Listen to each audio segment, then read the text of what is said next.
देश में इन दिनों एक तस्वीर सबसे ज्यादा चर्चा में है और वो तस्वीर है नरेंद्र मोदी के काफिले की।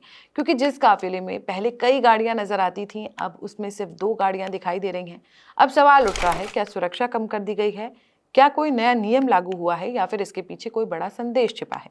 दरअसल इसके पीछे वजह है दुनिया में बढ़ता ऊर्जा संकट।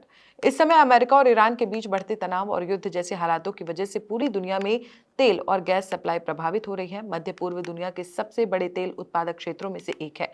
अगर वहां तनाव बढ़ता है तो इसका असर पूरी दुनिया पर पड़ता है। भारत भी इससे छूता नहीं है, क्योंकि भारत अपनी जरूरत का बड़ा हिस्सा विदेशों से आयात करता है। यानी अगर वैश्विक सप्लाई घटती है तो भारत में महंगाई और ईंधन संकट दोनों बढ़ सकते हैं।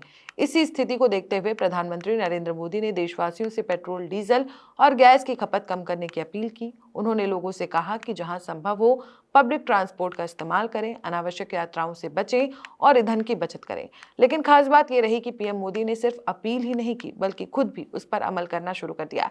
रिपोर्ट्स के मुताबिक तेल बचाने के संदेश को मजबूत करने के लिए प्रधानमंत्री के काफिले में वाहनों की संख्या काफी कम कर दी गई है। हाल ही में सामने आई तस्वीरों में पीएम मोदी के काफिले में सिर्फ 2 गाड़ियां दिखाई दी। इस कदम का मकसद सिर्फ ईंधन बचाना नहीं, बल्कि देश को एक प्रतीकात्मक संदेश देना भी माना जा रहा है कि अगर देश मुश्किल दौर से गुजर रहा है तो शुरुआत सबसे ऊपर से होनी चाहिए। प्रधानमंत्री की अपील के बाद कई बड़े नेताओं ने भी अपने काफिले छोटे करने शुरू कर दिए। अमित शाह ने अपने काफिले का आकार आधे से भी कम कर दिया। वहीं नितिन गडकरी ने भी बड़ा फैसला लिया। उन्होंने अपने आधिकारिक काफिले में 50% तक गाड़ियां कम करने का निर्णय लिया है। इतना ही नहीं, महाराष्ट्र दौरे के दौरान बस से यात्रा करने का फैसला भी किया गया है। अब कुछ लोग सवाल उठा रहे हैं कि कुछ गाड़ियां कम करने से कितना तेल बच जाएगा। असल में यहाँ सिर्फ तेल बचाने की बात नहीं है, ये एक मैसेज पॉलिटिक्स भी है। सरकार ये दिखाना चाहती है कि ऊर्जा संकट सिर्फ आम जनता की जिम्मेदारी नहीं, बल्कि नेताओं और मंत्रियों को भी उदाहरण पेश करना होगा। अगर बड़े नेता खुद ईंधन बचाने की पहल करेंगे तो आम लोगों पर उसका मनोवैज्ञानिक असर पड़ सकता है। भारत के लिए ये संकट कितना बड़ा है? भारत दुनिया का तीसरा सबसे बड़ा तेल आयातक देश है और देश की अर्थव्यवस्था काफी हद तक सस्ते तेल पर निर्भर करती है। अगर वैश्विक संकट की वजह से तेल की कीमतें तेजी से बढ़ती हैं तो इसका असर सीधे पेट्रोल, डीजल के दाम, गैस सिलेंडर, ट्रांसपोर्ट, महंगाई और आम आदमी की जेब पर पड़ सकता है।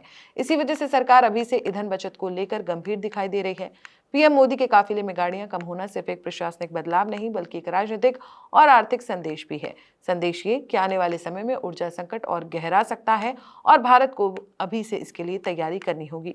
अब देखना ये होगा कि क्या ये पहल सिर्फ नेताओं तक सीमित रहती है या फिर आम लोग भी सच में ईंधन बचाने की दिशा में कदम बढ़ाते हैं। आप इसको कैसे देखते हैं? कमेंट में जरूर बताएं। वीडियो पसंद आई हो तो वीडियो को लाइक, शेयर और चैनल को सब्सक्राइब जरूर करें।